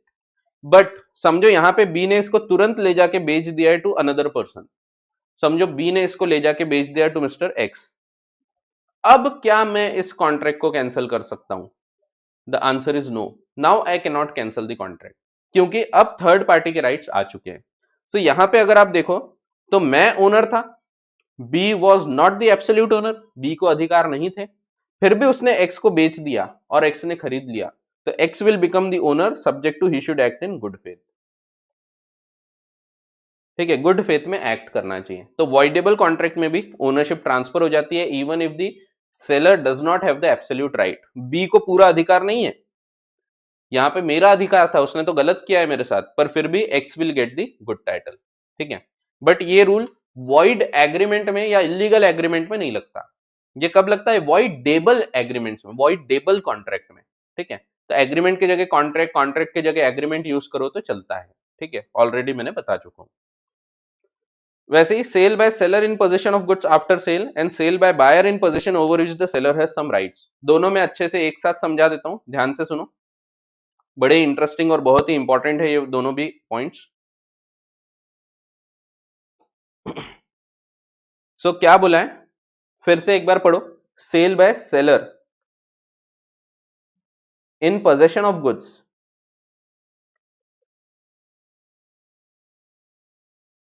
तो sale by seller in position of goods after sale, जैसे ही बोला आफ्टर सेल, सेल हो चुका है, उसका मतलब है ओनर कौन होगा? आपको बताया था मैंने, ओनर हो गया बायर, क्योंकि सेल हो गया, ओनरशिप ट्रांसफर हो चुकी immediately, buyer is the owner. But position है सेलर का, सेलर का पोजीशन है। सेम गणपति बप्पा का एग्जांपल, गणपति बप्पा है, गणपति बप्पा मैं बेचने को तैयार हूं, बायर हो आप खरीदने को तैयार हो, हमने कॉन्ट्रैक्ट कर लिया, और गणपति बप्पा जो थे पूरे के पूरे रेडी थे, डिलीवरेबल स्टेट में थे। As soon as the contract has been made, ownership transfer हो गई, आप ओनर हो गए। अब आपने लेकिन बोले थे सर मैं ये गुड्स है ना कुछ दिन बाद ले जाऊंगा, तो मैं अभी नहीं ले जाता, जिस दिन स्थापना रहेगी, पूजा करना रहेगा, उस दिन मैं ले जाऊंगा। मैंने बोला ठीक है। अब डिलीवरी भले ही नहीं ली गए आप, लेकिन ओनरशिप तो ट्रांसफर हो गई, आप ओनर हो गए हो। अब आपको ये क्लियर हो चुका है कि ओनरशिप ट्रांसफर होना अलग चीज है और गुड्स की डिलीवरी होना अलग चीज है। सो यहाँ पे ओनरशिप ट्रांसफर हो चुकी है। अब क्या होता है, अब मेरे दुकान में एक दूसरा व्यक्ति आता है और वो मुझे बोलता है कि मैं ये गुड्स खरीदने को तैयार हूं। मैं उसको नहीं बताता हूं कि ये गुड्स की ओनरशिप बायर की थी, मैं उसको बोलता नहीं कुछ, मैं सोचता हूँ इसको ज्यादा अमाउंट बताते ही भाग जाएगा। आपने समझो 2,000 में खरीदे थे, मैं सोचता हूँ इसको 10,000 बता देते, मैंने इसको 10,000 बताया। अब वो व्यक्ति ने 10,000 में खरीद लिया, तो यहां पे ये दूसरा बायर है, बायर नंबर 2, ये बायर नंबर 2, इसने खरीद लिया ये गुड्स को, सेकेंड बायर ने खरीद लिया गुड्स को ज्यादा पैसे में। यहां पे ये गुड फेथ में कर रहा है। क्या यहां पे बायर नंबर 2 ओनर बन जाता है? The answer is yes, buyer number 2 gets the ownership. तो यहां पे बायर नंबर 2 को ओनरशिप मिल गई क्योंकि यहां पे इंपॉर्टेंट वर्ड है गुड फेथ। याद रखो बिल्कुल सिमिलर एग्जांपल मैंने बताया था आपको इस चैप्टर के, इस टॉपिक के चैप्टर नंबर 1 में, यानी चैप्टर नंबर 10, जहां पे मैंने बताया था कि बायर से गुड्स वापस लेके आ सकते हैं। आपको याद होगा मैंने बताया था यहां पे गुड्स लेके आ सकते हैं, बट यहां नहीं ला सकते। वो पिछले जो एग्जाम्पल में मैंने बताया था चैप्टर नंबर 10 में, वहां ध्यान रखो मैंने बताया था कि इसको बताया गया है कि ही इज द ओनर, फिर भी ये गुड्स लेके आता है, तो ऐसे केसेस में आप फिर गुड्स वापस क्लेम कर सकते हैं। बट यहां पे क्या है, यहां पे इसको बेचारे को नहीं बताया हूं मैंने, ही इज इनोसेंट, तो यहां पे गुड्स नहीं क्लेम किए जा सकते। यहां पे ओनरशिप ट्रांसफर हो चुकी है टू द सेकेंड बायर। ठीक है, सो यहां पे भी कौन बेच रहा है गुड्स को, non owner, seller is selling the goods, non owner. ठीक है, बट फिर भी जो बायर नंबर 2 है he is getting a good title. ठीक है, subject to he should act in good faith, he should not have the knowledge that the seller does not have a right to sell। बिल्कुल इसका opposite है, sale by buyer, seller है, दूसरा है buyer है, sale by buyer in possession of the goods, possession buyer का है, on which the seller has some right, for example seller owner है, बट बेच रहा कौन है, बायर। सो यहां पे बिल्कुल सेम, बायर अगर इस गुड्स को बेच देता है to another buyer, buyer number 2, तो buyer number 2 gets the ownership अगर वो गुड फेथ में खरीदता है तो यहां पे ओनरशिप ट्रांसफर हो जाती है to the second buyer, buyer number 2। यहां पे गुड्स का पोजीशन इसके पास था या फिर डॉक्यूमेंट ऑफ टाइटल था और उसने वो डॉक्यूमेंट ऑफ टाइटल इसको ट्रांसफर कर दिया, तो ऐसे केसेस में ownership gets transfer to the second buyer, buyer number 2। ठीक है, तो ऐसा है। तो बिल्कुल सेम है दोनों एक्सेप्शंस, दोनों एक्सेप्शन में वही बताया, एक है sale by seller in position of goods after sale, जैसे ही बोल दिया आफ्टर सेल मींस यहां ओनरशिप किसकी है, buyer is the owner, but बेच कौन रहा है, seller, seller is selling the goods, so non owner is selling the goods. बिल्कुल सिमिलर चीज sale by buyer in position of goods, यहां बायर बेच रहा है, over which the seller has some right, but owner कौन है, owner है seller. ठीक है, but buyer is selling the goods, buyer is the non owner. बिल्कुल इसका अपोजिट, एग्रीमेंट टू सेल। और अगले दो पॉइंट, ये पॉइंट तो आपका आगे समझेगा, अनपेड सेलर अभी नहीं समझेगा। अनपेड सेलर भी गुड्स बेच सकता है, ठीक है, कुछ केसेस में, वो अपन देखेंगे अनपेड सेलर के टॉपिक में, आगे आने वाला है। Sale under contract act, contract act में भी कुछ केसेस में बेच सकते हैं, जैसे समझो मैं हूं, मेरे पास किसी व्यक्ति ने गोल्ड रिंग गिरवी रखा था और मुझसे कुछ उधारी लेके गया था, लोन लेके गया था, मैंने बोला था लोन चुका देना 10 तारीख तक, 10 तारीख हो गई, उसने अभी तक लोन चुकाया नहीं, तो क्या मैं इस गुड्स को बेच सकता हूं, तो yes I can sell the goods. Owner कौन है, ओनर ये है, उसने तो मेरे पास सिर्फ गिरवी रखा था, सो इसको हम बोलते हैं प्लेजर एंड प्लेजी, तो प्लेजी या पॉनी बोलते हैं, so pawnee can sell the goods, इसको हम पॉनी बोलेंगे, पॉनी या प्लेजी जिसके पास गिरवी रखे गए हैं चीज, so he can sell the goods. ठीक है, फिर दूसरा case finder of goods can sell the goods, ये हमने कॉन्ट्रैक्ट एक्ट में पढ़ा था, जब हमको गुड्स मिलते हैं तो वो गुड्स हम बेच सकते हैं दो केस में, अगर पेरिशेबल गुड्स हैं तो कभी भी बेच सकते हैं, दूसरा पेरिशेबल तो नहीं है बट उसको पहुंचाने का खर्चा 2/3 से ज्यादा जा रहा है, तो ऐसे केसेस में आप उसको बेच सकते हैं।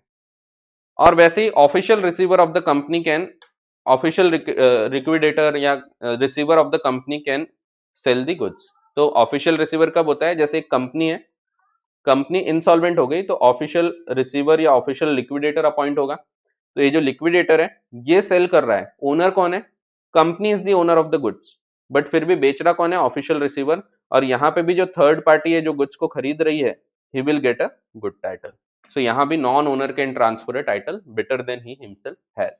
ठीक है, सो अल्टीमेटली ये वाला चैप्टर भी आज का आपका कंक्लूड हो जाता है। सो थोड़ा बड़ा चैप्टर था तो थोड़ा हमने एक्सटेंड किया है, ओवरऑल अपन थोड़ी अच्छी स्पीड में ही चल रहे हैं और फिर भी सब चीज कवर हो रही है 100%। और कोई भी आपको डाउट रहा तो आप पूछ सकते हैं। अगले क्लास में हम delivery of contract delivery and payment under contract of sale पढ़ेंगे। बहुत ही छोटा सा चैप्टर है ये थोड़ा जल्दी हो जाएगा। तो ये वाला चैप्टर आसान है और छोटा सा चैप्टर है, तो ये थोड़ा कंपेरेटिवली जल्दी हो जाएगा। और कोई भी डाउट्स होंगे तो वो भी आप पूछ लेना। और इसके बाद अगर कल का टाइम बचता है तो इसके साथ साथ ही अपन आगे की टॉपिक को भी चालू कर लेंगे, क्योंकि आगे का टॉपिक फिर से एक थोड़ा सा बड़ा टॉपिक है अनपेड सेलर का। ठीक है, बट फिर भी वो भी एक दिन में अपना कंप्लीट हो जाएगा। तो कोई डाउट है तो पूछ सकते हैं, नहीं तो अपन आज की क्लास को कंक्लूड करेंगे।